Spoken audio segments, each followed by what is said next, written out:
Hello, and welcome to Pull to Open. We've really got to practice our synchronization on those drums, but We'll get my there. name is Chris Taylor. And I'm Pete Paschal. And we're a couple of guys who love Doctor Who. And we're visiting it, the entire TV series, classic and new Who, in random order. Yes, that's what I forgot to say, isn't it? This is the quest to listen to all of Doctor Who and watch all of Doctor Who and listen to ourselves talking about watch it. If we listened, it would be way more. Because Big Finish, man, they have been producing stuff for a long time. There's a lot of stuff. And actually, that could be a follow-up podcast. If we permit a short indulgence at the outset, I've actually been listening to more Big Finishes than I ever have before lately, because I've discovered it's a good time to listen to them when I run, and I'm running a little more regularly now. And I just finished a great episode with Paul McGann. So Paul McGann, obviously, he only did the one TV movie and a little bit of a mini-sode later for the screen. But he did tons and tons of audio. Big Finishes. Yeah, and so I'm doing the stuff with him and Lucy, which was sort of when they really kind of made it into seasons, and it was when New Who had already sort of started, and the stuff gets kind of a little more elaborate. Nick Briggs is very involved, and there was a really cool episode that I just listened to called Human Resources, or Human Resources. Resources. As they said, but it was great. It was a neat little play on office culture, where this office is actually operating a giant war robot, and they don't really know it, and destroying things. And then the doctor, that sounds really bad, and the doctor stops it, but it turns out they were destroying the Cybermen. So, the doctor has fine experience in stopping evil robots. Yeah. But I did just the last thing on it, and honestly, I should probably have prepped actually, you know what? I can do this in post. I can prep a piece of the audio. Yeah. But there was an excellent quote that sort of encapsulates the Cybermen. And I like it when, it's always a delight, obviously, for fans when these classic monsters they come back and you hope they're treated well. And I really like it when the show gets them. There's actually a lot of times when they're just come in for a show or for a cameo, and there's a Cyberman in a story, but it's not really a Cyberman story in that it doesn't sort of show them as their cold, logical selves and what their sort of vision of conquest is and why they are what they are and what motivates them, and also why it's fundamentally flawed. But this audio had that, which I really like. And I love that. Yes, and you're right. Let's build the myth more of the classic monsters every time they appear. That's definitely what fans crave. But also, I'm glad to hear that recommendation, because I would love to listen to more Big Finish, but I don't feel that there is anything providing me with quality control. Like I've tried to look for websites on here are the best Big Finish stories to listen to, but no one seems to really be on top of that. So, wow! Well, if only we worked. If only one of us worked for a website that was known for being catering to superfans and general freedom to write about various topics. Oh wait. Unfortunately, I have discovered that there are a very limited number of hours in the day, and not enough to listen to all the Big Finishes I would love to listen to. Would require a lot of research. Tell you what, maybe Chris, you could work out a guest post sometime after I've gone a little further into the Big Finish universe. That might be fun. I'd love to hear more about it. Well, as you can tell from our chatting about anything but this week's story.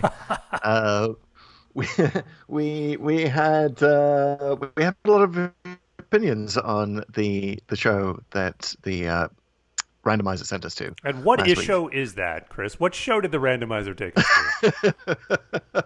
So previously on Pull to Open, the Randomizer, which is the random thing that sends us to random Doctor Who stories, all 297 of them in random order, we were sent to the rescue. The rescue escape. No. And then the Randomizer decided to punish us by sending us even further back into Hartnell history with the 7th ever Doctor Who serial, The Sensorites. Yeah, and I think we, Uh, we came from the rescue. We had just done the rescue, and yeah. it rewound us to the Sensorites. And I feel like we have to revise the age-old expression out of the frying pan into the fire, because it's like we were rescued and then thrown into the Sensorites, which is it's an apt parallel. You're like, okay, we were over here. Well, We're anything but rescued over here in the Sensorites. the randomizer obviously decided that it liked British people in space. It wanted more stories of British people attempting to populate space, but failing drastically. Um, and that is definitely what we got with the Sensorites. British people in space, some of them very duplicitous and murderous, Indeed, exactly the same as the rescue. So, and strangely, all of them with dad bods.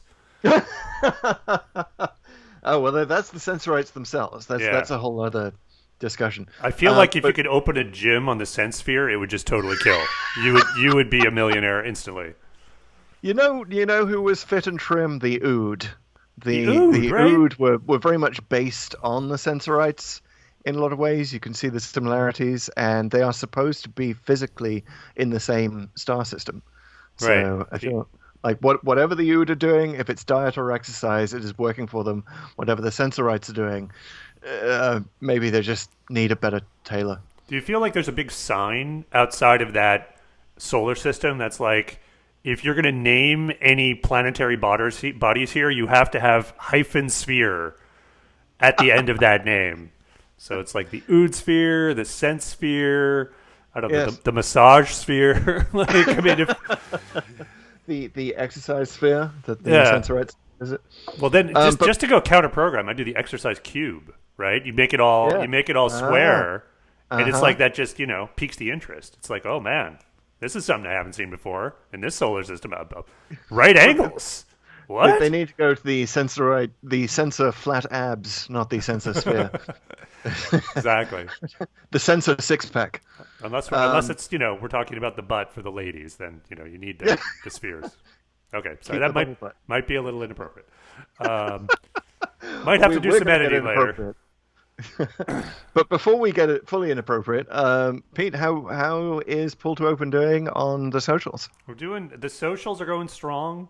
The TikTok universe seems to be a little interested. Their interest in classic Doctor Who might need a little more training. And I think after the Sensorites, they may be ready to never visit it again. But we'll see. No, I mean we did some good TikToks for the rescue. Some nice comments. They weren't. Maybe it was the black and white. Maybe it was me. I'll blame myself. It's me, Chris. But they didn't do quite. They didn't. We didn't have any viral hits, but they all did pretty well. And I think the one that probably featured Coquillion in the first Doctor did decently. And I think the Coquillion outfit. I don't know. There's something about that. We said it last week, but that outfit You're is right. very That is visually ready. striking. That is ready to hit this fashion sphere. Yeah. The Coquillion outfit. But you know what? I think what we should be focusing on here in both of these stories is the magnificent figure who has already gone viral in recent Doctor Who history, which is Ian Chesterton. Mr. London 1965 Oh, yes. went viral on Twitch. So I feel like maybe he can go viral on TikTok too. And we maybe need to pull that bit about him adventuring in a tie like Indiana Jones didn't. And of course, this week in the Sensorites, he's adventuring in a turtleneck. Indeed, and Ian features pretty prominently in this one, and he's the action man. He ends up, succumbing to the disease somewhat. Well, wait, we'll get to it, but he's definitely the man of the hour, or is it 2.5 hours? It felt like more, but Oh God, it was a while. well, yeah. well, you've had your own. Just to remind listeners for what we discussed at the end of last week, you've had your own battles with the Sensorites before. Yeah, And so you've had a Sleep No More-esque battle with the Sensorites. I for whatever reason, every time I tried to watch the Sensorites as a kid, I would fall asleep. I would be out by episode 3. And I think I held on to the end of episode 4 once, and I just never got through it. So I honestly never knew quite how it ended. Although I think I woke up once and saw the very end, and but not really much of like the last couple of episodes. So this is actually the first time I've actually gotten through it, and I'll say just barely. By the skin of your teeth. Yeah, I really had to power through it toward the end there. It was like, OMG. Like, is there more? Can you show me more weird looking guys in jumpsuits who all look the same with no background music, please? Could I have more of that? And like 5 episodes more of that as soon as they first appear. Yeah, it was a journey. I was prepared to after what you said last week. I was prepared to fall asleep during this myself, because too much sort of boring pulpy sci-fi from the 60s. It kind of it hasn't aged well. But this was just such a fascinating document. Being a Doctor Who fan, never having visited the sensosphere before. Yeah. I just found this, and it's such a British relic, right? I'm always looking for like how this, what this reveals about British culture in the 60s, and oh my goodness, we have, this is a very class conscious story. Let's just say that there are many class issues going on here. Yeah, you very much feel like everyone is upper class. Anyone who's lower class is being played by someone upper class. Everyone just kind of sounds the same. Like even those rebels at the end who are in the sewers are very well spoken. They're stiff upper lip. They're completely very, very civilized, and like you're just like, these guys are the rebels, really? Like they're not really like edgy in any way. You also have in this episode a Canadian in a major role, by the way, imitating a British accent very badly. Is that John? The guy who played the guy who played Maitland. Maitland. Oh, okay. Interesting. Yeah. John looks very Canadian, though. I don't know why. I think I knew that guy. Is it the white hair and 1,000-yard stare? I think it's the 1,000-yard stare. He looks like every hockey player who's just had his bell rung in the corner with the defenseman. Yeah, but maybe that's maybe that's what he was playing. So when they got the actor into it, it's like, someone, you've just been in the corner of the ice and someone's just had your bell rung and you're just crazy, man. You just want to you don't know where you are. Well, before we dive in too much into dissecting the Sensorites, putting them on our dissecting table, we should do the regular feature we like to call TLDW, where one of us recaps the show at a rate of 30 seconds per episode. One of us who is not me this week, anyway, which is great. I'm extremely relieved that I do not have to summarize the Sensorites. We don't prepare anything for these segments. In case you're dubious of this, when you listen through our episodes and you're like, could they really be doing that bad a job of summarizing these stories without a script in front of them? Yes, we could. We're not looking at Wikipedia, nothing. I'm going to close my tabs so I can't even be influenced by those. All right, Pete, you got to close all those copious notes we made in advance. Yeah, I'm ready. I've got 3 minutes on the clock. You got a full 3 minutes because this is a 6 episoder. So that sounds like a lot of time. I can take this one easy. Okay, well, we'll see how it goes. Try not to get lost into too many quarters there in the middle. All right, are you ready? Yep. Set. Go. Okay, so it's the future, and the Doctor lands on a spaceship with Ian, Barbara, and Susan, and they all recollect their recent adventures. Given that they only had 6 adventures so far, that's pretty easy. So they're on this British ship with apparently dead people on it, but they're not actually dead. They're just held in thrall by the Sensorites, and they're stuck in this sensosphere because the Sensorites' planet is full of this precious mineral, and previous British astronauts visited it and got attracted to the molybdenum that was in the sensosphere. So the Sensorites got these guys stuck because they're assholes, and the Doctor and Ian and Barbara and Susan get to meet the Sensorites. Susan telepathically communicates with the Sensorites, wants to go down to their planet. Basically, there's some question about whether they're good or evil. They go down to the planet. Turns out they're kind of good, but they have this sort of. It turns out the Sensorites are actually the upper class, and the name for the upper class, and there are working classes and different classes that we never actually see. But there's a leader, and there's a city administrator, and the city administrator turns bad and attacks the deputy leader and takes his sash, because the only way you can tell Sensorites apart is via their sashes. Minute 30. One of the British people on the ship has gone lunatic through being stuck in the sensosphere because they saw in his thoughts that he thought that they were going to be rich because of this steel alloy that's in the planet. So they fix him. Meanwhile, it turns out people are getting poisoned on this planet by a particular reservoir, and Ian gets poisoned. So the Doctor jumps into a lab and has to try a cure. 2 minutes. Should have mentioned that the Sensorites stole the TARDIS lock, which is why nobody can actually leave. And the Doctor tries to cut a deal that he will fix the Sensorites' disease problem with a cure if he gets the TARDIS lock back, so that's what they're operating under. But the city administrator tries to mess everything up, and it turns out that everyone's being poisoned because there's a sort of a bunch of British, the British expedition from the previous visit are down there in the reservoir, and they're poisoning everything with deadly nightshade. But the Doctor tricks them into coming out. The Sensorites arrest them. Also, it is proved that the city administrator was trying to mess everything up. So they go back into the TARDIS, and Ian makes a crack about the Doctor's inability to drive the TARDIS anywhere.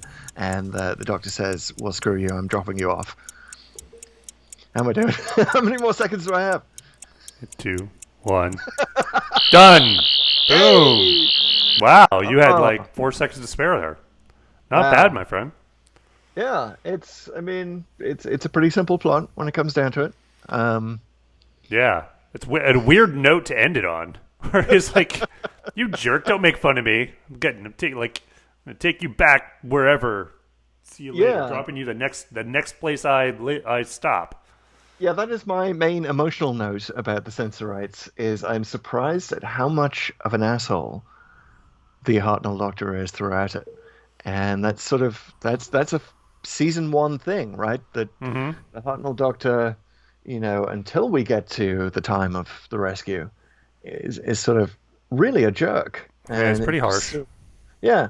And can't accept harsh truths about himself, and kind of gaslights Susan in this episode by claiming that they've never had an argument before, blaming the Sensorites for them suddenly having an argument now, because Susan happens to be telepathically attuned to them and thinks that they're basically nice people. But the Doctor is kind of is he bigoted against the Sensorites? He certainly doesn't want to stop shouting at them, even though he knows that they are sensitive to sound. Yeah, true. It took his lock. Yeah, so they took his lock, which is like, it's so funny because this is the TARDIS stuck on a spaceship story, right? This is the very first time that it's happened. It will happen so many more times in Doctor Who history. And it's as if the writer said to himself, well, we need a mechanism by which the TARDIS cannot leave, which I actually appreciate, because I've spent so many Doctor Who episodes thinking, a very common thought, why don't they just get back in the TARDIS? Right.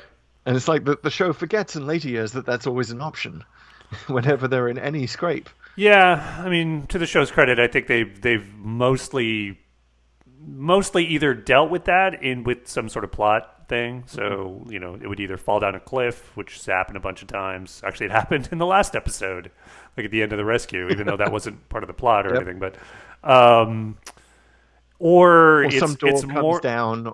Well, they're suddenly separated from the ship in some way. Those can be fun, and you get sort of a fun, twisty plot to sort of not just solve whatever problem is, but also get back to the TARDIS. That can be fun. I actually prefer it when the Doctor makes kind of an ideological point, or not quite ideological, but a point about like I don't cut and run. Like that's simply not what I do. And usually it's like there's lives on the line, which is good enough to keep him there. The best example of this to me is always Parting of the Ways, because Rose actually brings it up in that episode where she's like, actually she doesn't. The Doctor actually suggests it to her, because she initially says, "Why don't we go back in time, just warn everybody or fix things?" And he's like, because plots. Yep. But then he goes, "But you know what else we could do? We could just get in the TARDIS, leave."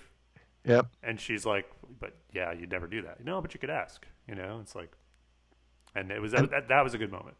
And then they have a very similar moment at the beginning of the Impossible Planet / Satan Pit, where they just laugh. They laugh the idea off, and that's sort of that's a bad fourth wall breaking as far as I'm concerned. I never appreciated that joke. It sort of almost seems to be laughing at fans who always say, why don't they just go back to the TARDIS? And they're just like, hey, we never think of going back to the TARDIS. I like the joke. I thought it was a little forced in terms of their cracking up at it. But back to the Sensorites, this is one, like when this the Doctor clearly forgot to switch the indestructibility to on before he left the TARDIS that day. Isn't it funny how like the TARDIS is sometimes indestructible and sometimes not, and it's very random on any particular episode, writer, producer era, just how resilient it is. I can picture the Daleks watching the Sensorites and sort of smacking their foreheads with their plungers and going, why didn't we think of it? Just take the lock out. Dang. Just take the lock out of the TARDIS. Yeah. That's how you disable the Doctor. They got way better cutting devices than those little compasses the Sensorites were playing around with. So it's fascinating because the Sensorites are sort of, okay, the Doctor's an asshole in this episode for a lot of reasons, but the bigger asshole, I think, is the Sensorites themselves. Yeah. The First Elder, especially, I guess he's got to take responsibility for this, because here we are, Pete, in the middle of a global pandemic, and we have moved heaven and earth. We are getting billions of people vaccinated, literally billions, with mRNA science and science. Yes, all to prevent a disease that kills less than 1%, because less than 1% is a huge number of humans. Indeed. So we're all consciously aware of that. And I believe, correct me if I'm wrong, the figure of the disease that is afflicting most of the Sensorites, or most of the Sensorite working class, whatever they're called, that is ignored by the upper class, is like it kills 20% of them every year. Is that what we're told? Oh, wow, I'm going to have to rewind, but it sounded like it was pretty serious, and it sounded a bit like they picked a number out of the air that sounded serious.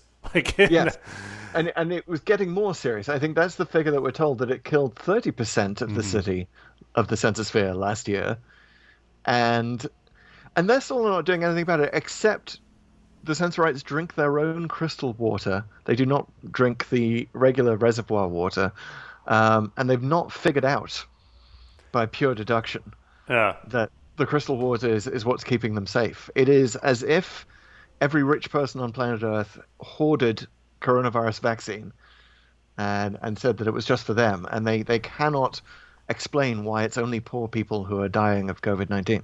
Yeah, you have to think, like, what a flawed society if, like, it's not even a priority to, like, think about it for an hour. It's like, well, there's this disease, here, have some water, go to bed for a day. That didn't work. You're on your own there, guys. I'm stumped. I don't know what it could be. I don't think that anyone watching this, even in the 1960s, would not associate it with the cholera outbreak of a century earlier. When Jon Snow, famous London doctor, figured out that cholera was being contracted by the water. right? And he had to go through this whole ghost map thing. Many people have told this story. Many people have heard this story. Tell me the story. I want to hear the story. Jon Snow is the guy who proved that cholera was contracted via water, because they used to think that it was like miasma in the air, and he was able to prove using nothing but statistics and science that it was coming from this one particular. You had a cholera outbreak around this one particular water pump in London. And so, yeah, when we see the Sensorites like not even giving a crap, not even deducing that their, water from one particular reservoir is poisoned, that's going to remind at least every Londoner watching this of what happened with cholera, because that was just such a seminal moment in the Victorian life of Britain. We finally figured the shit out of a disease that had killed, thousands, if not millions. Yeah, and going back to the 20% figure, I kind of feel like it's such an interesting thing to look back on, like when, I mean, I'm not trying to downplay COVID or anything, but like pandemics used to be like even more serious, right? They would try to like kill a lot of people and cause a lot of misery. And, luckily we're in a more modern era. COVID isn't as serious as some previous diseases, as serious as it is. And you kind of like, we're dealing with this now, and it's a big problem and a big inconvenience, and on top of all the people dying. But wow, did lots of these pandemics really used to be like just statistically massive. And I think when they pulled that 20% or whatever it was, but somewhere around there, I think that sounded reasonable, and we maybe we were further out from a certain amount of like massive pandemics that it was still pretty abstract. But now that we know when it even affects less than 1%, what it can do to a society, I feel like, we're surely at the dawn of a lot of pandemic era entertainment and plots in stories, whether it's movies and TV, but it's going to encounter a public that's much more savvy about this stuff, and I'd be interested to see how that sort of plays out in shows like Doctor Who and literature and entertainment that has license to play with this stuff at scale, which is sci-fi. Right. We need more stories like this that show the scientific method working, right? Even if we can debate endlessly about like whether the Sensorites are supposed to be just sort of barbaric medievalists, basically, who just don't give a shit about the equivalent of the Black Death, just sweeping through their entire society, which is a little weird given that they also had this lab ready to go to give the Doctor. Like hey, we have a shit ton of test tubes. We have no idea what to do with them, but go have a montage sequence in which you deduce that there is poison in one particular area of the water supply. But it is a wonderful example of the BBC educating you in what to do in the event of a water-based pandemic. Yeah. Well, I think here's how you deduce how it works. Yeah, and I think you're kind of touching on like why I think this episode really fails, because it's like it has some like so many good things, like so many good elements of what Doctor Who kind of is and ended up being there. Like there's a lot of ingredients, and even though they're sort of simplistic 60s versions of some of this stuff, like the whole thing with the cat eyes, which was a bit nonsensical but clearly thrown in for educational purposes. Cats can't quite see in the dark, but they can see better than a human, and things like that. And that the pupil dilation with the Sensorites, there's that. There's some good sort of mystery about the Doctor. We talked about the TARDIS not being accessible, and I think other episodes have done that well. Well, that's the whole point. Other episodes have done all these things better with better stories than the Sensorites. Sensorites completely falls down. And another one I would say is the Sensorites themselves. Like we've joked about it, but they're kind of half making a point about class systems, but they never quite get there. And we're never really know, are we supposed to like the Sensorites or not? Like they have the nice elder, and I guess it's a nice society, but it doesn't seem structured well. And they clearly have jerks. And, I sort of contrast this particular story, because I think that the power dynamic between the chief elder and the city administrator is very similar to the Silurians. And when there was like a leader who was sort of wise and working with the doctor, and a second in command who was more aggressive and angry and wanted to defend and protect. That really worked in the Silurians.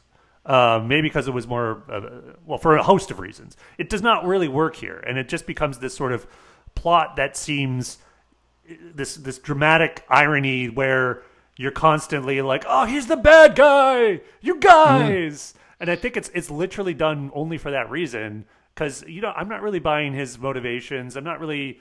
It all just seemed like not really rooted in anything.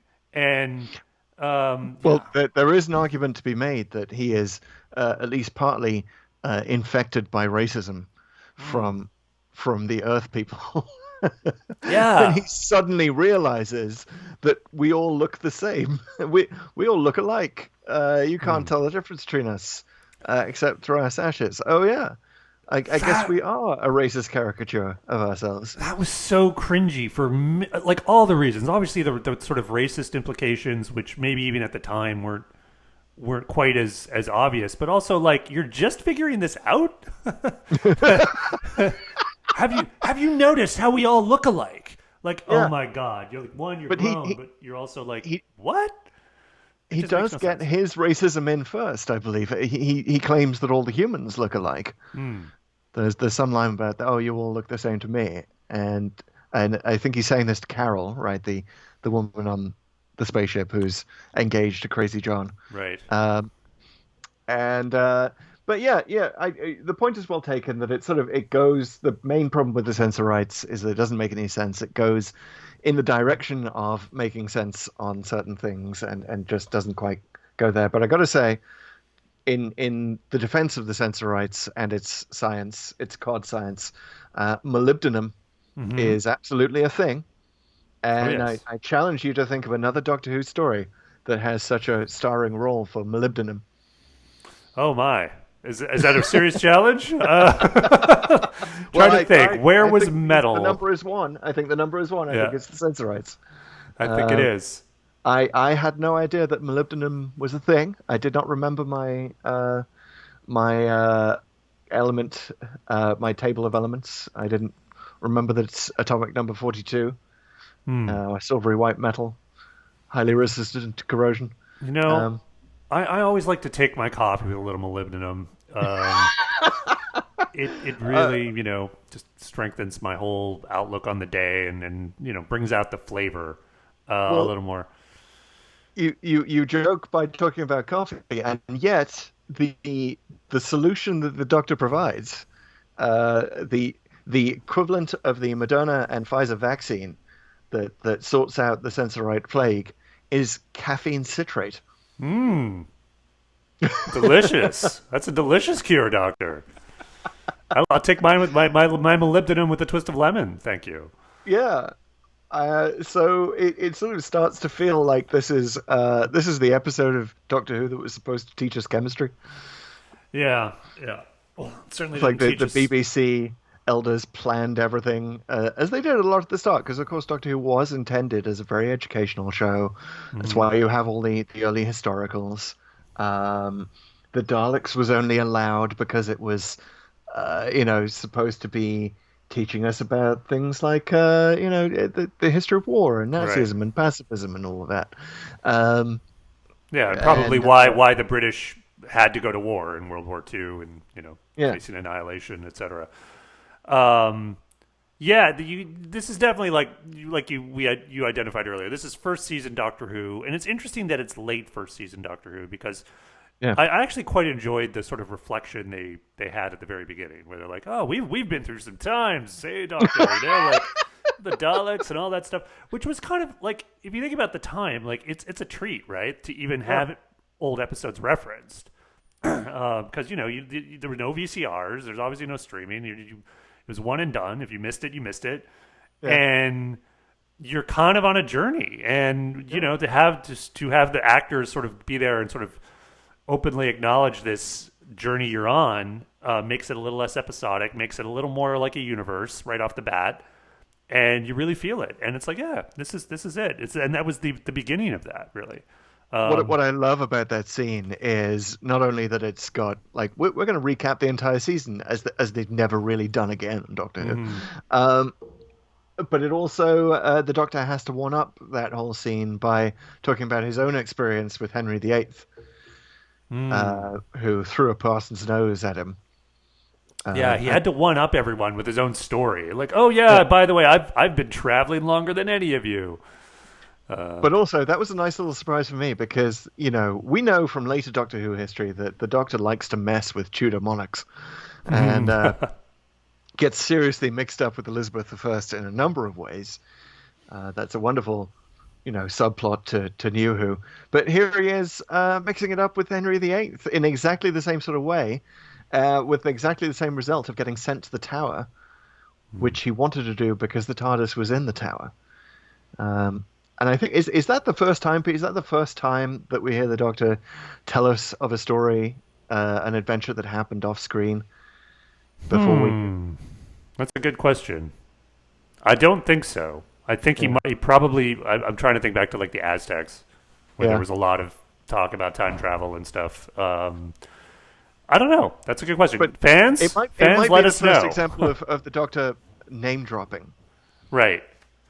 Let's face it, the Doctor is the universe's world's worst, and the universe's worst name dropper. Oh, he's infamous. He's unstoppable. He does it, constantly. And the Doctor also lies, by the way. So. Yes, it's much more of a thing in New Who, but it's sort of a wonderful throwback to see Hartnell doing it here, and I wish that had been his role in the episode to just continually name drop. Instead, he just sort of adopts this macho posturing, where he's gonna boss Susan around. Yeah, he's gonna threaten the Sensorites, or not threaten them, but tell them that they're gonna get more than they bargained for. There's a lot of toxic masculinity that comes out of the Doctor in the rest of this story. And it's annoying that, given we were set up for success with the Henry VIII story. Yeah, and I wish there had been more clear intent of the story to do what it was doing and maybe have a little commentary about it. Like, the only time, well, not the only time, but the first time it sort of comes close to this was when the Sensorites invade the ship early on, and they're for whatever reason not speaking at all, and they're sort of slowly advancing on Ian and Barbara, and Ian picks up the hammer and sort of threatens them back with it, even though they keep advancing on him. And you're kind of like, are you going to do anything? Like, either of you? Like, is anyone going to say anything? Like, and that's also like, why aren't you at least talking to these people? And he doesn't say anything to them. And then it takes Barbara. She says something like, do you really have to, like, threaten them? They haven't done anything to you, have they? Like, which I'm like, Ian, like, settle down. Like, I know they're supposedly the bad guys, and you've heard a lot, but I mean, let's use our words, maybe. Let's try that. Exactly. If Ian's approach is sort of sensible mainstream 1963 or reflective of that mindset in any way, then it's even more of a wonder that we made it through the Cold War. It's that sort of we're in the Cuban Missile Crisis here, and Ian is sort of, let me just and there's a lot of that posturing with the Sensorites. It's like it's almost a wonder that they don't get called communist at some point, right? I don't know. It's very like, us and them. Well, exactly. It's very us and them until it's not, and you just really feel like they're on the verge of sometimes making a point, and then they either back off from it or do a complete 180. And like the Chief Elder and the Sensorites' relationship with the Doctor once they sort of beam down, you're never quite sure, are they in trouble or not? Are these, should I like these people or not? Like, it's really, I really wish it tried to make a point. And I gotta say, one of the weakest parts of the episode, and this is, I have no idea why they did it. Maybe they just ran out of money, or maybe the composer was just sick that week, but there's virtually no music in it, and like, music is an essential tool for making those dramatic points, and Well, you could have some more. You could play up certain emotions here and there, but it's like I'd say it's like 90% silent, 80% silent. Like there is a lot of silence in this episode. well, don't forget you get that musical cue when they first discover the British inhabitants of the spaceship, and Ian looks at Maitland and takes his pulse and says he's dead, and then we get a musical sting just to remind us that being dead is bad. Yeah. But by contrast, at the end of that episode, I thought there was a rather effective use of silence when they're waiting for the Sensorites to appear. And it's all Right. about the anticipation of the Sensorites appearing on the screen, which is actually a pretty spooky moment when they appear for the first time. And that's the first cliffhanger at the end of Yeah. episode 1. I kind of like that silence there. It sort of reminds you it can be an effective enhancer of fear. So Well, if it had been used judiciously like that throughout, I wouldn't have a problem with it. But you're right. I would say you're dead on. That wasn't bad. I don't think it was intentional. I think they just were like, we're not having music in this episode, and it came off as spookier. We can only afford 15 minutes of music. Or the director was like, oh wow, this is really effective with no music. You know what? Let's just not have music in the rest of it.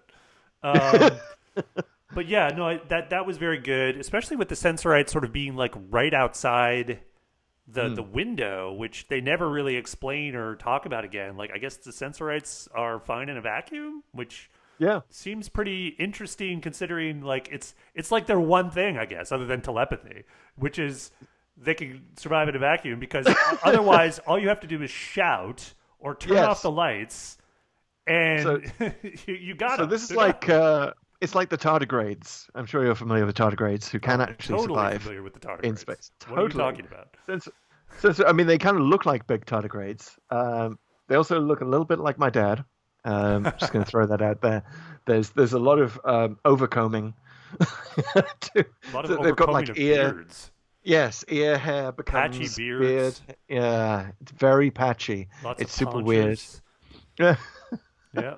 They really haven't got the idea of dressing their dad bods appropriately. They are in very, very tight fitting gear. Yeah. There is nothing left to the imagination Yeah. in the Sensorite clothing. But let's talk a little bit about the man who made all these decisions, Peter Newman, the writer of the episode. First of all, you may be surprised to learn that he was inspired by the bit that comes at the end, the previous British space people who were stuck underground as if they were Japanese soldiers who hadn't heard that the war's over. And that's basically what they're doing, right? They're just sort of continuing the war by other means. And this is fascinating because Peter Newman is kind of a tragic figure, but he was famous at this time for a Hammer movie called Yesterday's Enemy. Okay. Which you may not have heard of, but it was not a horror film. Hammer mostly did horror films, but this was it started as a BBC play for the day, and then became a Hammer movie, and it's about the British Army in Burma during World War II, and it was sort of shocking and controversial at the time because it showed the British Army committing atrocities. Why? Yeah, Interesting. they shoot this, and there's this captain who tells them to shoot this informer in a Burmese village so he can't go back to the Japanese. Like they just going around summarily executing people, and then the twist in the movie is, all the Brits get captured and the Japanese start doing the same to them. Oh wow. And it's just Yeah, so it's sounds dark. edgy, dark stuff. So clearly he and Peter Newman himself served in Burma during the war. So this is clearly he was a pilot there. So it's clearly sort of based on his own experience, and you can tell that's what he wants to do. But once he's created the Sensorites, he's almost forgotten about his British soldiers stuck underground poisoning people. Yeah, that's right. They just kind of seem to come in at the end. It's like, oh yeah, there were other bad guys kind of talked about, and now here they are, and they just seem like the same as the space crew, except a little crazier. And for some reason, they brought Deadly Nightshade with them. I don't know if they're supposed to have brought it from Earth. Oh, standard issue, Chris. You got to have some deadly nightshade whenever you're going on a deep space voyage. I mean, who knows What is why you going might need on? it? I mean, this is supposed to be, I believe it's the 28th century.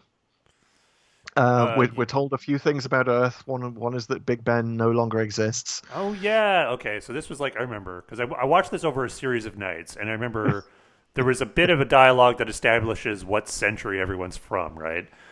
And It's the weirdest thing that they don't kind of question the fact that these time travelers have just shown up in their ship.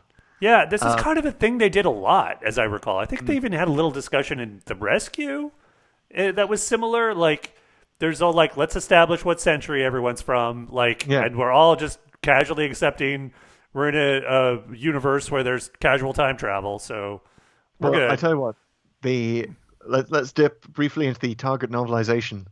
Oh, Uh, let's. You know what? of, That's my favorite. We need a sound cue for this. Hey, hold on. Boom. Go. Yeah, the sound of an arrow hitting its target because it's right on target.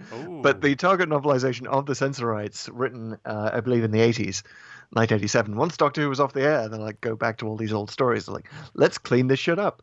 And they have in the Sensorites novelization a little thing which suggests that they don't actually think that the Doctor and his companions are time travelers. They think they're space travelers, and it's because.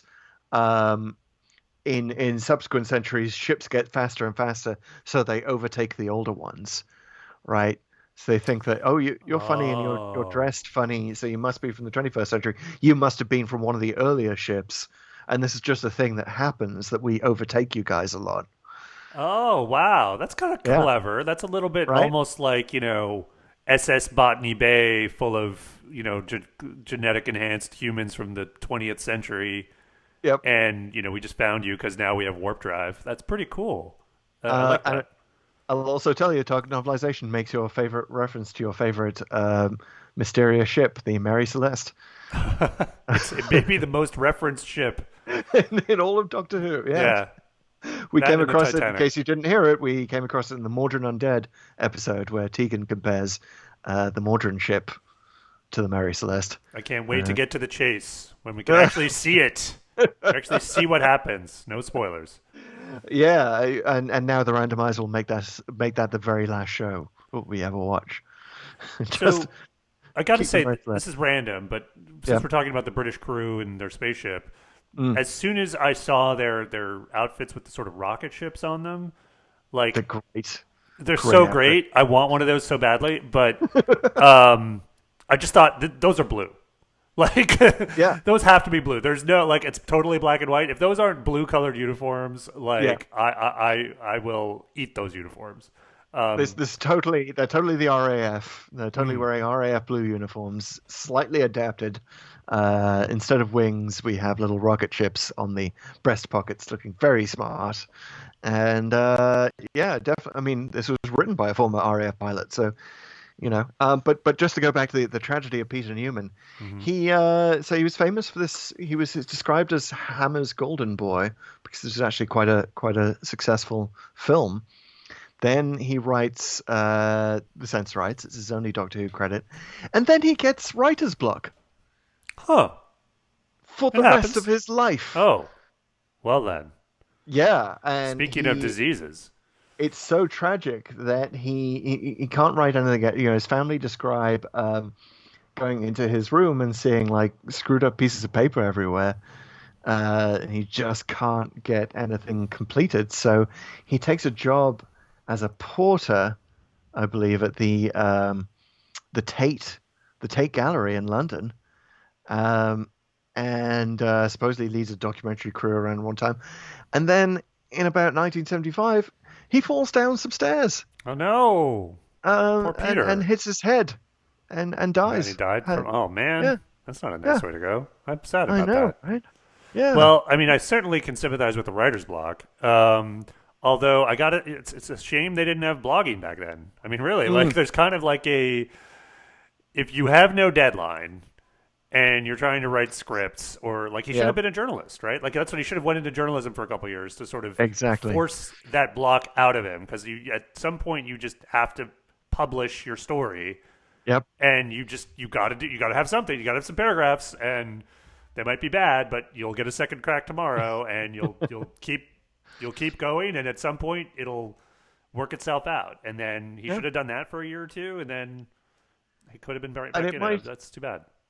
Might also have helped him kind of trying to figure out what he was trying to say with these stories. If you can hone and develop your critique of the British Army or the British military and British colonialism, which just sort of feels like what he was beginning to, and the whole class consciousness stuff, which comes out in the Sensorites, like really zero in on that maybe with a little non-fiction writing.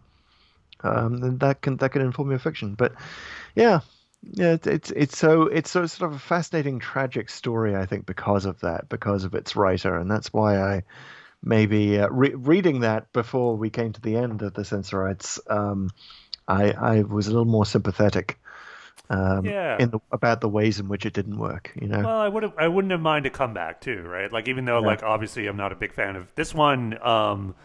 I would love to sort of see him like get back on the horse and like write something else that maybe has that same commentary, but is tighter. Maybe maybe we start to do another 2 episodes, Peter. But it's too bad he never got the chance. Oh, and it's sort of it would have been nice for him to get a commission something like the guy who writes the subsequent story, which is Reign of Terror, was sadly lost.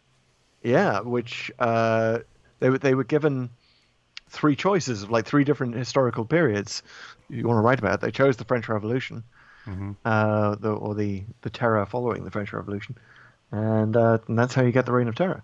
And that's how you get it, supposedly being the Doctor's favorite historical era, which makes him even more of an asshole. I wonder if that still holds. It would be interesting to see Jodie Whittaker come out and start singing the praises of the Reign of Terror.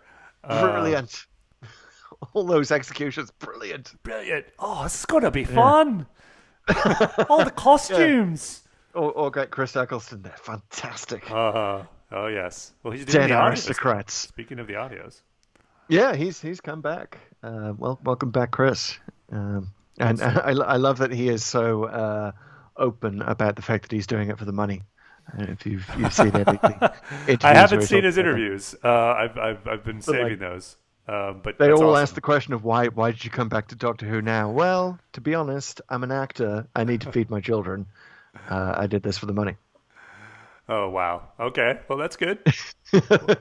And also, he liked the script. Like he felt the script was up to the character. So he still has standards. But I mean, I know he also is doing a little bit of the conventions. So I mean, I'm glad. I like it. Just shows that he can mellow out. Everyone can mellow out, and I'm glad he's sort of part of the family. And it's kind of one of those things where I was actually just talking with my wife about this the other day on sort of the special thing about fandoms and Doctor Who and franchises now in sort of this era that they're going to go on without you. Like they're going to the legacy of Chris Eccleston on Doctor Who has already been adapted in so many different works. There's fan fiction, real fiction, comic book versions, theories. The universe itself sort of references back to that all the time.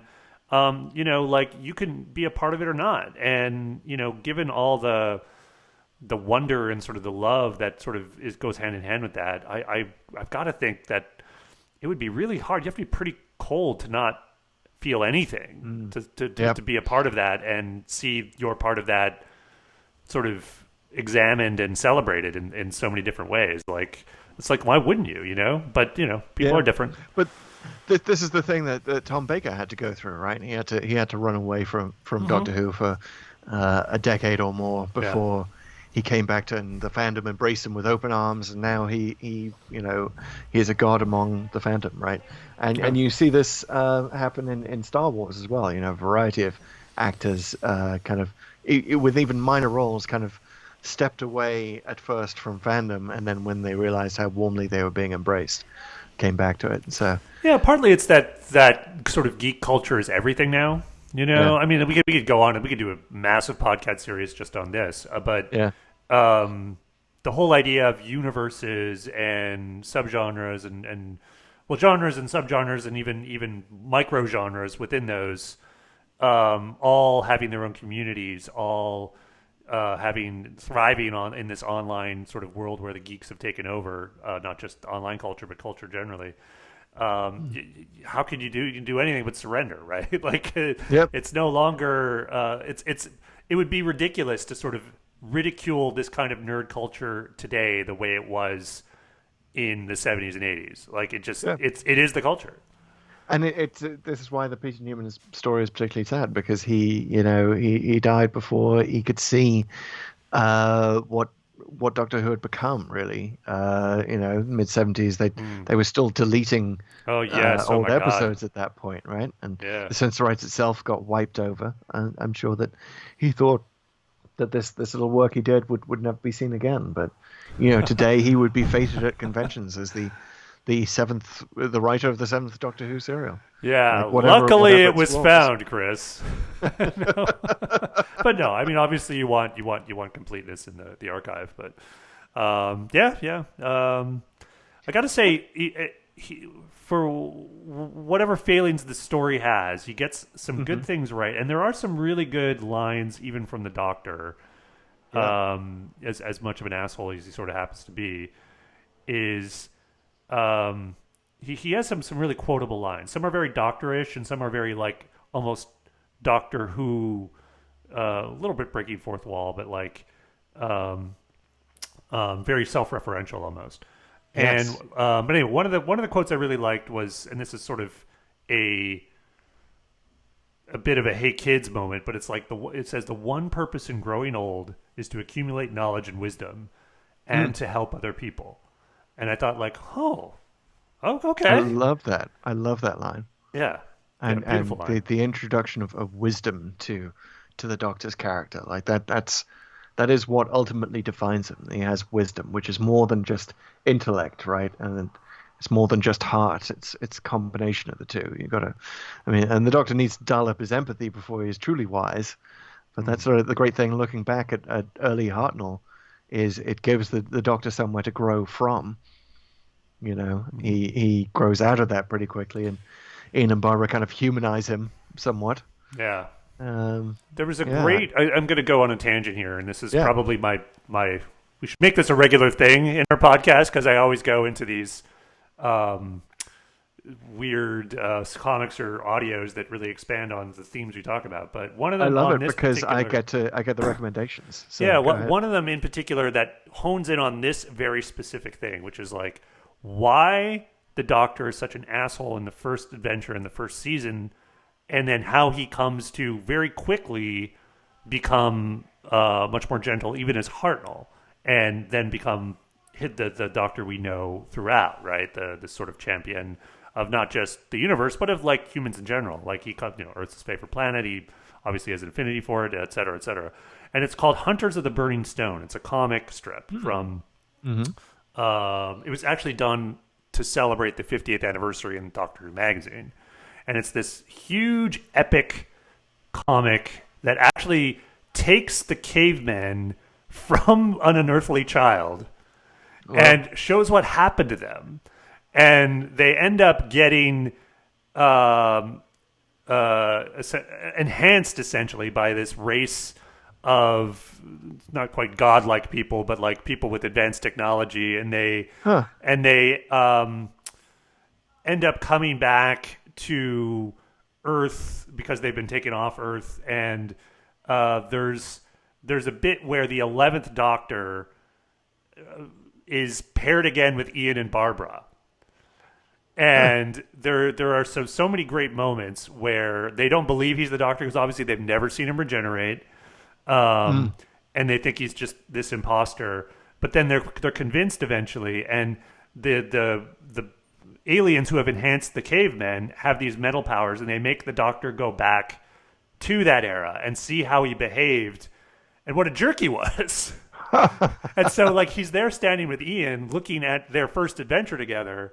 Wow. And he's shaking his head about how ashamed he is on how he behaved. He's just like, look at me. I'm so arrogant and full of myself. Like, I can barely hear you speak. And so then, everything from Twice Upon a Time, where Capaldi gets to see what an asshole he was in his first incarnation. well, This in is that kind of in that case, it was played for laughs mostly. Yeah, yeah, But this was very much like it actually gives Ian and Barbara a ton of credit because basically, like Ian thanks him, like, "Look, you showed us the universe. You showed us what we could be. Like, I thank you." And the Doctor's like, "No, Ian, don't you see? You showed me. Like, I had never traveled with anyone but my granddaughter before." And I thought for sure you humans would not be able to take the universe and you would just be running, screaming, and tearing your hair out. But instead, you showed courage and warmth, and you ended up inspiring me. After you guys left, I took others with me, many others, you know, and it was just like, oh wow, what a great take. I love moments like that, little bits of dialogue in Doctor Who that can just sort of crystallize something for the entire show. I mean, the all-time great, I think, is the Doctor's wife, where you know Idris basically says to the Doctor, "Look, you think you stole me? That's cute. I actually stole you." Yeah. And it's like one line that can flip the whole history of Doctor Who on its head, which is kind of what that's doing there. You know, Ian Absolutely. and Barbara become the companions and the harbingers of so much more. I love that idea for them because there is a kind of a myth around them already in our memories, and anytime you can take that and twist it and enhance it is absolutely great, and answer some questions that you didn't know you wanted answering about Doctor Who history. Speaking of Doctor Who history and myth and enhancing it, this is Sensorites. One good thing that comes out of it. It's the first story to describe Gallifrey, right? That's true. Yes. Even though it wasn't called Gallifrey. It's the first time we hear of the Doctor and Susan's home planet, where the skies are burnt orange and the trees are silver. Yeah, bright silver. leaves. Silver leaves. Which is then quoted later on by the 11th Doctor, is that correct? I think it's Tennant, and I had to look this up. This is the one thing I had time to, because I was intrigued, because I remember, I actually didn't remember this, because I never saw it, because I would fall asleep, because it's like in episode 5 or something like that. It's late, yeah. But it's in Gridlock, according to what I was reading. I did get a chance to review that, but apparently this is toward, if you remember Gridlock, Martha sort of pulls a little more information really from the Doctor, like it's like pulling teeth, and finally gets him to open up a bit by the end of the episode about where he's from and who he is. And apparently that's where he describes the silver leaves again, which is always interesting. Like when they describe Gallifrey, it's, you know, we've seen the Citadel, and that's, I think for a long time, that's mostly what we associated with Gallifrey, like the indoors of the Time Lords. But then you hear stuff about the silver leaves. The Third Doctor would talk about the mountain he grew up next to, or close to, and there's the farmhouse. So you kind of get this impression the Doctor's family were sort of outdoorsy people on Gallifrey, which is a little weird. Super rural. Yeah. And I remember there was even the McGann Doctor, because I actually, for some reason, I thought this dialogue was from the movie, because he does do that bit where he's talking to Grace Holloway, and he's just newly regenerated, and he's like, I remember my father, you know, it's a warm Gallifreyan night, and he's talking about a meteor shower that he was in awe of. These kind of neat little moments. But they are kind of random, though, right? Like, they just kind of pick, like, what's kind of normal and a bit sci-fi, all right? So there's, like, trees, but the leaves are silver. Yeah, that's cool. Yeah, but burnt orange sky. Like when Susan said that, it just sort of reminded me of the day last year when San Francisco turned orange because of the forest fires. Yeah. That was not a pleasant memory. But it is true that they kept that like that. We don't actually see an outdoor shot of Gallifrey until the new series. Is that right?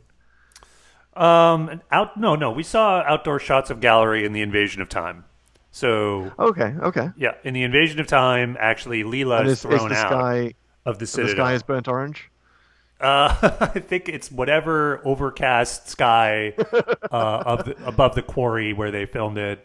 Right. I don't think they had a lot of great lens filtering technology. But there wasn't a lot of course, it's in the Five Doctors as well. We see the death zone or whatever it is on Gallifrey. Right. That was like very. Where did they film that? Somewhere in Wales, but it was It was Some craggy. quarry. It was pretty craggy. But For much of no, its history, Doctor Who was itself a random journey through random quarries in Britain. yeah, no orange sky in Five Doctors either. Although you could, maybe similarly, like the orange sky was because of some conditions, not necessarily the natural state. But actually, come to think of it, there was the orange sky though, because they did do it when they did the flashbacks, right? In Mm-hmm. I think it was The Sound of Drums, Yep. where they show the Citadel, the Time Lords, and the sky is orange there. Yes. Yes. Okay. So Certainly they in stuck New with it. They Who, it's stuck with it. been consistently orange. But it's nice that Doctor Who people are nerds enough to go back that far. And maybe it took until the new series until we were A, that nerdy, and B, had the visual effects to produce Gallifrey as it was supposed to be. It's always meant to be orange, guys. Yeah. Yeah. I'm sure they did that because of the conventions, because they knew some fan would stand up and say, actually, in the Sensorites, in episode 5 of the Sensorites, Susan describes the Gallifreyan sky as burnt orange. We've never actually seen that. Yes. At a certain point, those people grow up, and they actually make Doctor Who. In the way that the thing I will always appreciate about Capaldi, right? Is he's such a Who nerd. He was very much in the Whovian community, and that's true of a lot of them. Certainly true of people like Moffat. So yeah, I love the idea of accidentally building a wider meta story over the years with this first contribution all the way back in 1964. Yeah, yeah. Even though we've kind of learned more and more about Gallifreyan society, I don't think we've ever seen the people so much, right? Yeah. Like wherever the Doctor lived, like this, I don't know, this rural area. I mean, there's like the Right. Shobogans they showed in Invasion of Time, but that was sort of this weird rebel group that was sort of lived outside the Citadel, and the implication was like all the Time Lords lived in the Citadel. So where's the Doctor's house exactly? Like, I mean, it's very interesting. There's clearly more to Gallifreyan society than just here's the Time Lords and here's like the weirdos that live outside the Citadel. Maybe someday they'll get clearer on that, but who knows? So Bill Hartnell has a couple of other lines. I've just got one here that I wrote down. He says, "The calmer you are, the stronger." Thought that was good advice. And there's another line that isn't. He should take his own advice there. Right, you're right. And there's another line that I thought it's not his line, but I thought it was a good Doctor Who line, and I don't think they necessarily meant it this way. But someone warns the Doctor about the sewers, I believe, and says there are monsters in there. And I thought, is there any other thing you could say to make the Doctor want to go in there, like more than that line, right? Like. Yeah, the Doctor needs to be more honest about it. He's just a monster collector. Yeah. He's the equivalent of a birder in the monster world. He just got to note them all down in his book. There's a great line in the new Battlestar Galactica where the Cylons have invaded the ship, and whoever the guy playing Apollo in the new series is trying to warn the president and everyone to get away from the area, and like, okay, go this section, go through this way, but whatever you do, move away from the gunfire. And she goes, okay, then wait, what are you going to do? We're going toward the gunfire.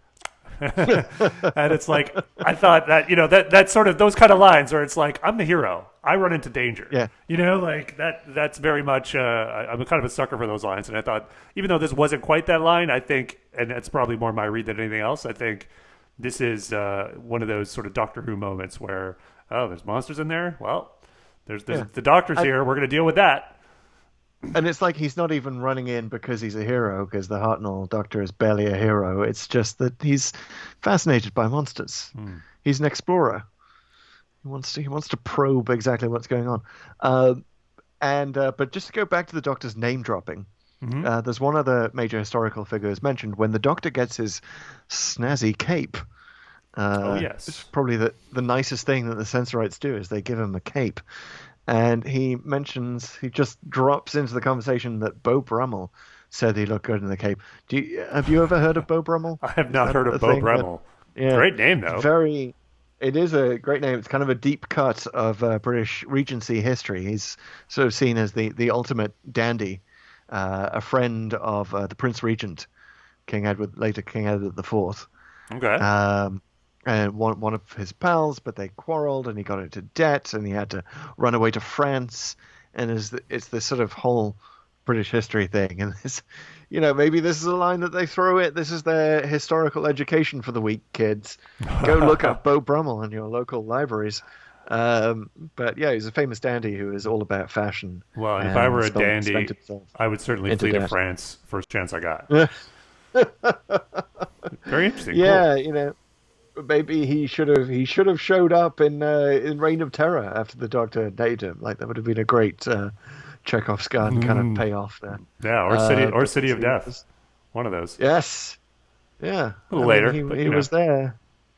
Yeah, a little later, but he was there in French Revolutionary times. So, well, it's Doctor Who, right? Yeah. Could have stepped through some kind of exactly time gate. Bring anyone, anywhere to any era that you need to. We need more dandies in the 20th century, anyway. Maybe that's it. Maybe that's the evil plot.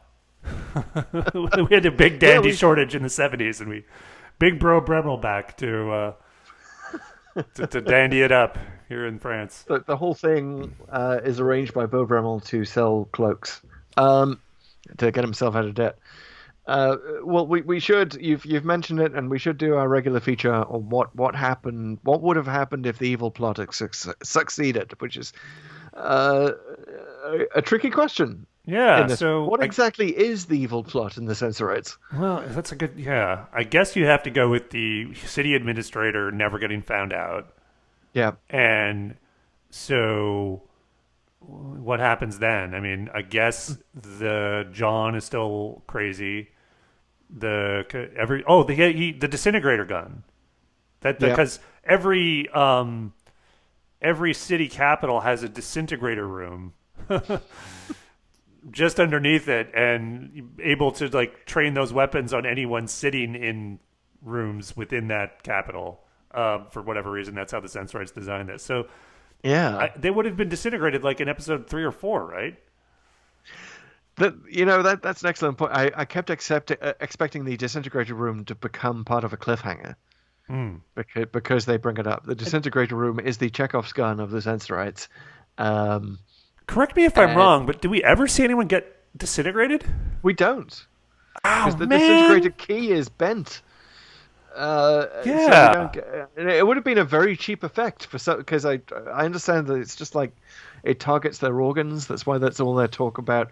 Do humans have their heart in the center of their chests as we do? Right. Yeah. Which is and they're just shrug. I don't know. Well, let's shoot him 3 times just to be sure.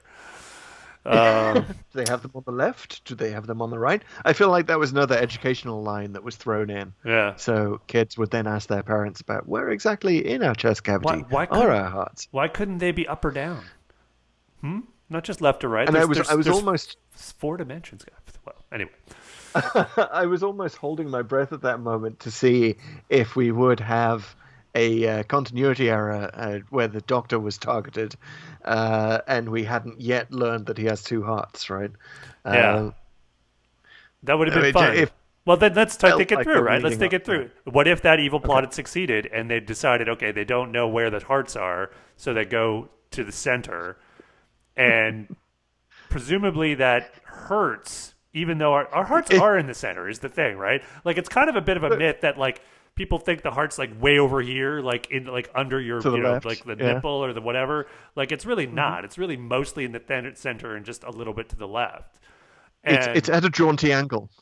Yeah, exactly. So they going with the center would probably get us pretty good. So you got to think Ian's dead, Susan's Gallifreyan, so she's got 2 hearts. So in the center, she probably gets a little bit of both. Maybe the Susan and the Doctor are hurt, but they're surprisingly not dead because they have the 2 hearts. So then what happens? Although they may have regenerated. If you're taking a heart worth of a hit to your central chest cavity, maybe that triggers a regeneration. So they regenerate, and then the Sensorites are what's going on? But then wouldn't the jig be up for the city administrator? He's very publicly just killed one guy and tried to murder two others who are now metamorphosizing. So then what happens? Well, he's clearly a psychopath. He has no compunction about killing fellow Sensorites because he killed the second in command Right. dude. So clearly he has to up the ante and kill the Chief first elder. And he looks, all Sensorites look alike, so he just Yeah. grabs the sash and Exactly. is like, And I'm Chief he's Elder a now. judge. Yeah. Um, So then what does he it's do with almost- Doctor and Susan, the newly regenerated Doctor and Susan? Well, he thinks they're humans and he hates humans, so I think that they'll probably either get disintegrated or thrown down the tunnels that lead to the reservoir.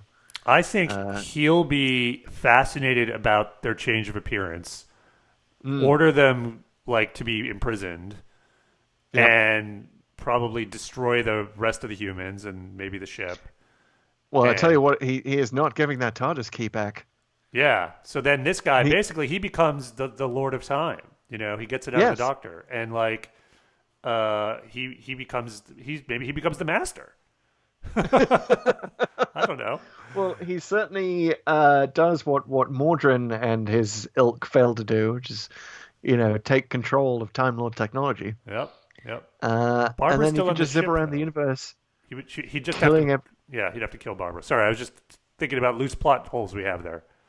But yeah. Oh, yeah. Ian and Barbara would be dead, basically, once they figured out what side their hearts were on. Oh, I got It's, it. Because Susan's yeah. still alive, he tortures her to keep the Doctor in his thrall so that he can learn about the TARDIS and become like the Lord of Time. This is how this is going to work. So this is a really love it. dark twist of what happens with the Sensorites, and maybe the Doctor would eventually overpower him and turn the tables, but it would forever scar him, and we have a much darker series after that with. Yeah, we have dark Patrick Troughton trying to avenge salamander. the deaths. Yeah, The salamander Patrick Troughton. Nice. Wow. Wow. deep cut. Yeah. I love it. So the Sensorites has a lot of potential, as I think the evil plot reveals, if you follow it through to its logical conclusion. Yeah. It had potential to be quite evil. I love the idea of this, Vladimir Putin-esque figure, basically, taking over, doing the equivalent of poisoning people with polonium, just with plausible deniability the whole time, because he got control of the disintegrator room. And yeah. Hopefully there's some like Big Finish producer or comic book writer who can take this and run with it. Do the what if version. Just give him a better outfit. I don't know if it could take, the Sensorite guy with the jumpsuit running around the universe doing dark things. All that seriously, if I can see his paunch hanging out the whole time. Yeah. Yeah. Give him a And better meanwhile, I don't know if you know about the third Sensorite was a guy named Peter Glaze, Everyone's who Peter. was I kind like of a it. comedy figure Okay. in British culture. He was part of a show called Crackerjack, which there are if there are any British listeners to this podcast right now, when I said the word Crackerjack, they will reply with Crackerjack, because that's what you do. It's a catchphrase. Okay. Um, A weird but it's- catchphrase, but I'll go with it. It's Crackerjack. It's a very sort of pantomime kind of thing. Remember, kids, had when to you be hear there. the word Crackerjack, shout it back. But yeah, he was a comedian who appeared on that for decades, and had kind of weird catchphrases of his own. He plays a spoof brigadier in a sketch at some point. Like, he's got weird connection to Doctor Who, and he's just randomly the third Sensorite. I mean, Wow. yeah. I mean, just like Chris Eggleston, we all need money sometimes, right? Like, Sometimes you're the comedian, sometimes you're the third Sensorite. the third guy had some pretty good timing. I'll give him that. Is this the third guy who he had the one sash, or because the administrator had the Oh no, actually, Taller. sorry, I'm looking it up. Peter Glaze was the city administrator. Oh, so he was the bad dude. Yeah, this is what I forget because I they don't gotcha. have names. It's super confusing. Yeah, He's well, they all just look city alike, Chris. administrator, but he's also noted in the credits as third Sensorite because he's not the legit second guy, right? We forget this. He took the sash and he just took over, and we think he's the second dude. But no, he was originally third Sensorite. Yeah. I mean, I gotta say, the whole idea that they all look alike and even they can't tell themselves apart, you, that's a you'd think if like that was a thing, that would be a very common problem among Doctor Who monsters and villains, right? Like, you kind of wonder, so like, do the Daleks know which Daleks are? If it's the same Dalek they saw before, like, are the Daleks constantly mistaking other than "Hello, Bill"? No, I am Gwen. Oh, sorry. Where is Bill? I do not know, Bill. Leave me alone. Wow, who invited Nicholas Briggs on the podcast? You didn't tell me with a special guest feed. I've been That's fantastic. practicing for decades, Chris. Your Dalek moment has arrived. What's especially weird about that scene? So this is where the "you all look alike" moment comes from. Is I believe Carol tells the city administrator that she couldn't tell because she saw him from behind, and they all look the same from behind, so she couldn't see the collar he was wearing. I mean, was that just written for a different costume design? Right. Because if there's one thing you can see on all the Sensorites, it's that their black sashes and collars are quite clear over their silver jumpsuits. Maybe the original mask had like really long, like gray hair, like they just had manes that went like really far down, like they were like ancient rockers, you know, like, and so they just ran out of hair. Yeah, they ran out of hair and couldn't do this giant, you know, they couldn't do the mullet that they were looking for. All we can do are patchy beards, patchy gray beards, and it's like, we'll go with it. Do we have to change the script now?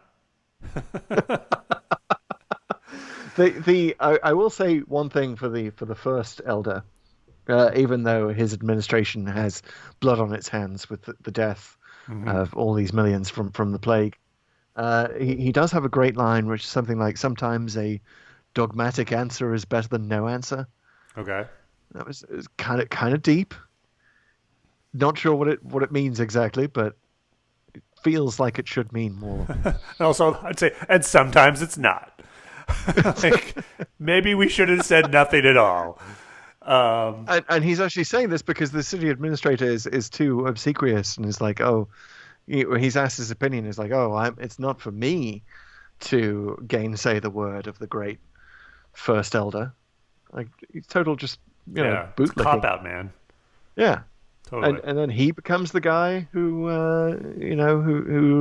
perpetrates the evil plot. It's fascinating. Fascinating character development there. Okay, Chris. What do you think? Should we pass some final judgment here? Yeah. Okay. I think I can tell that an Ogron is coming from your direction. Probably an army of Ogrons. But yes, it's a big, burly, ugly Ogron.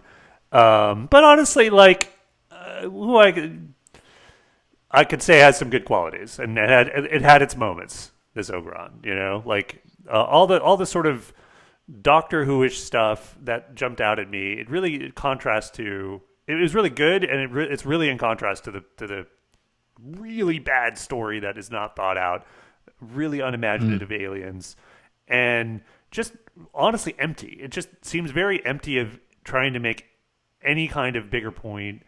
Other than occasionally trying to educate its audience about a few things, whether it's, you know, cat eyesight or diseases or what have you. So yeah, it's a big thumbs down for me.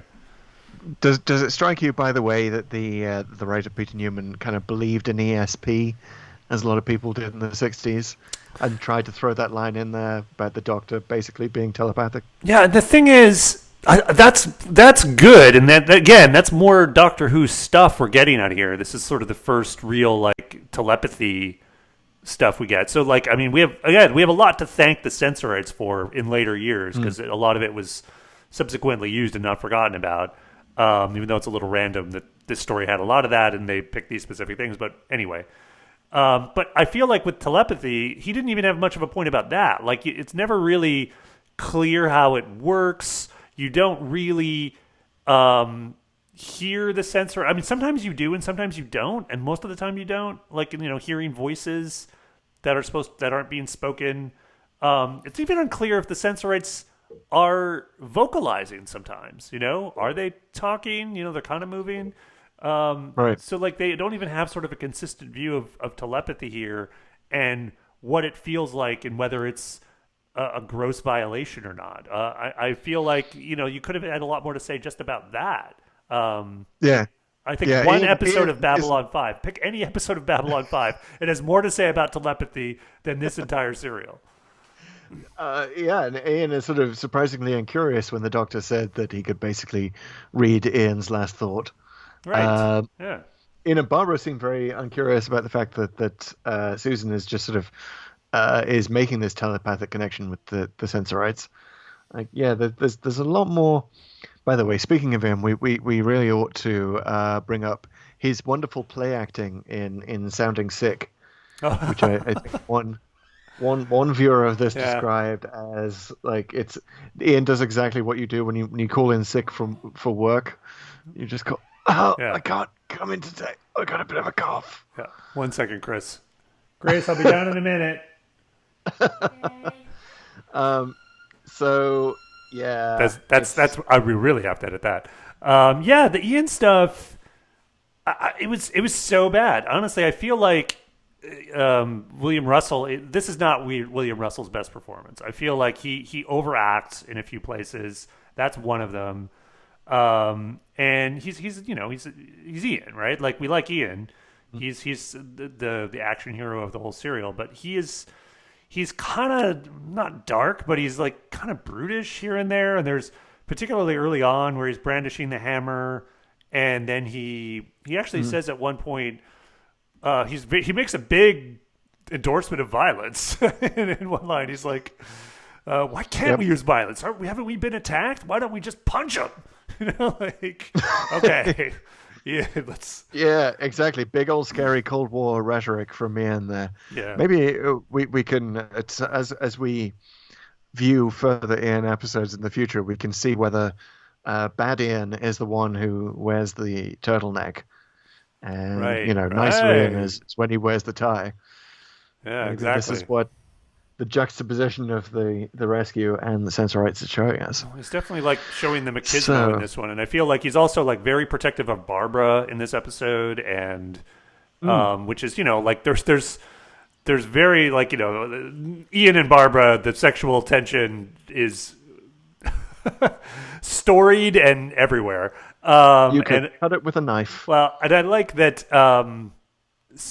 virtually every subsequent fan, or not fan, but like every off-screen adventure has essentially they paired off afterward, right? Like I'm trying to think like who killed Kennedy, did that. Hunters of the Burning Stone actually shows their wedding. Spoiler alert. Whoa! And I've got to read this. Yeah, there's a ton. I mean, they're totally bonded forever from this experience. And obviously, it's 1963. It's a kid show. They're not gonna play it up like they did 30 or 40 years later. But it's it's very much present in this episode. Like, Ian's favorite move is to grab Barbara's shoulders, sort of reassuringly and protectively, and like, signaling like she's off limits, evil person. I'm here to protect her and sort of / reassure her with this move. And it's and very traditional. He's also very free with Susan's shoulder. We might say, especially during, we haven't mentioned this, the part where Barbara's basically on holiday for 2 episodes. Jacqueline, why can I never remember her last name? Jacqueline Hill. Jacqueline Hill. Yeah, thank you. Jackie Hill Basically goes on vacation for 2 episodes of the Sensorites. Did Jacqueline Hill go on vacation for 2 episodes? Was she like, I'm out of here? That is why there's all of that stuff about, oh, Barbara's still on the ship. Can we bring Barbara back down from the ship? Please, Mr. First Elder, can we bring Barbara down from the ship? Which is just looks so weird to us. Like that they've made such a plot point out of this. Oh, I don't think now is the right time to ask. Like they're really covering for the fact that she's just not there. Jackie's flight's delayed, guys. She's got to be out of the next one. Okay. So that's super weird. But so 60. It's like we really have to write in why one of our lead actors is not here, because we're shooting for as we know, all 52 weeks of the year. Right. So Plus if they're not there, we need a reason why. Yeah. Super weird. Anyway, shall we see where we're going next? Let's see where we're going next, because we're done with this one. We're very done. I think all right, we have exhausted the sense in the Sensorites. All right, we're about to engage the randomizer, Chris. So we have to activate it. So let's get it in standby mode. Are we ready? Yeah, firing it up. Okay. As everyone knows, the randomizer takes every story of Doctor Who, every distinct story, and puts them in order in a straight line. So there are 297 episodes, and we are going to pick a number within that range, and we're not going to pick it, though.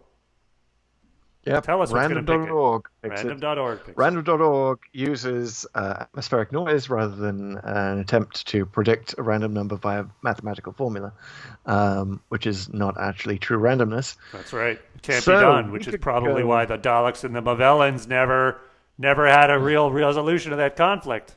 Right? No, wait. That was kind of different, but doesn't matter. Wow. That is a deep cut. We are full of deep cuts here. There will be more. I'll never all right. never all stop of time with and deep cuts. space. Okay. All of time and space, Pete. Where do you want to go Everywhere and anywhere?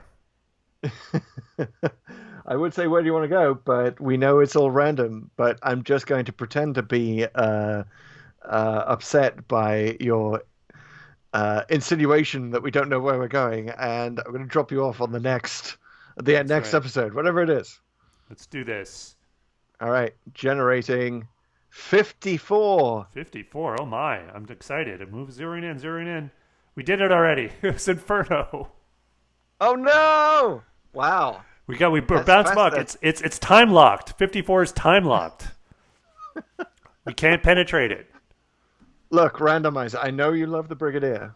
I know you love double Brigadier episodes, but just let's right. go somewhere else. We got to spin again. That's the first time this has happened. It is. That's how exciting. By the way, we're almost at the phase where I think that you and I need to draw up our once we get to 20, maybe our top 20 stories so far. Let's do it, and we'll compare them. We'll have a clip episode. I don't think exactly. End of season on Pull to Open. All right, let me hit generate again. 173. Oh my, we're getting into an era. This is good. We are at school reunion. Bam! This is our first Tennant episode. Finally. And our second Sarah Jane. Yes. And second That's Tina, very exciting. Yeah. Good stuff. School reunion. Wow. If we count the Invisible Enemy, that's we're going back to New Who. First randomizer visit to Tennant at all. But the randomizer likes to match up old Who and New Who. I think this is what's going on here. And School Reunion is definitely an example of that.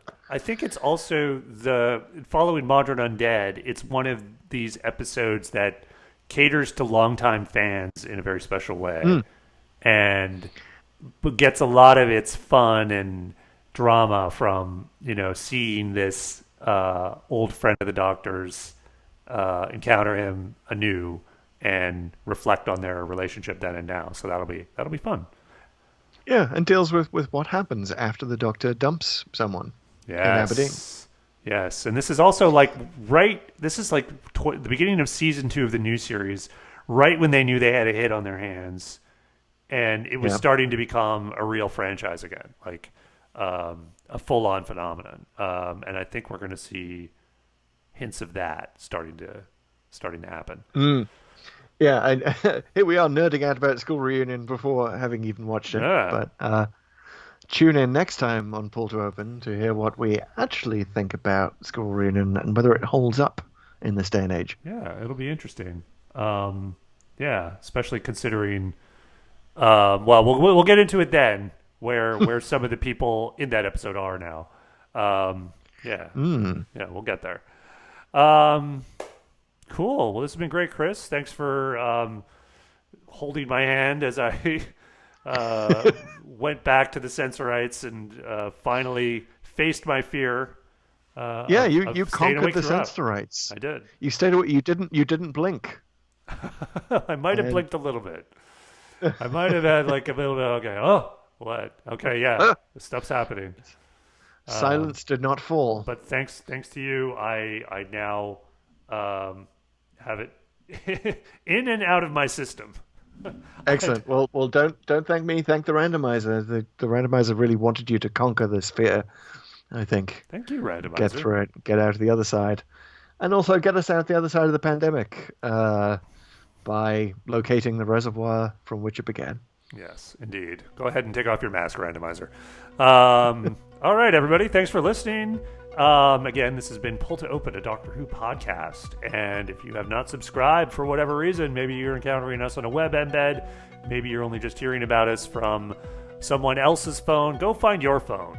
Fire up your favorite podcast app. It could be Spotify, it could be Breaker, it could be Google Podcasts, or our favorite, the Apple Podcasts app. And just hit that subscribe button. Tell your friends. Share it out. And go ahead and leave us a review if you get a chance. We like those reviews. The reviews are awesome.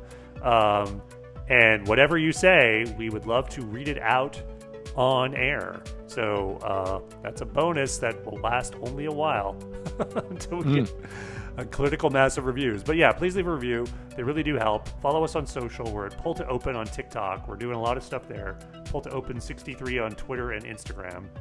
And, right outside your window sometimes too. Yeah. We like to appear outside your window. And also, this entire episode is being broadcast telepathically to the entire universe. So let us know if you picked it up that way. If you did pick it up that way, please subscribe. And please leave our telepathy a review. Think back a review at us. Oh, I love it. Think back, guys. And all right, Pete. Think at you next time.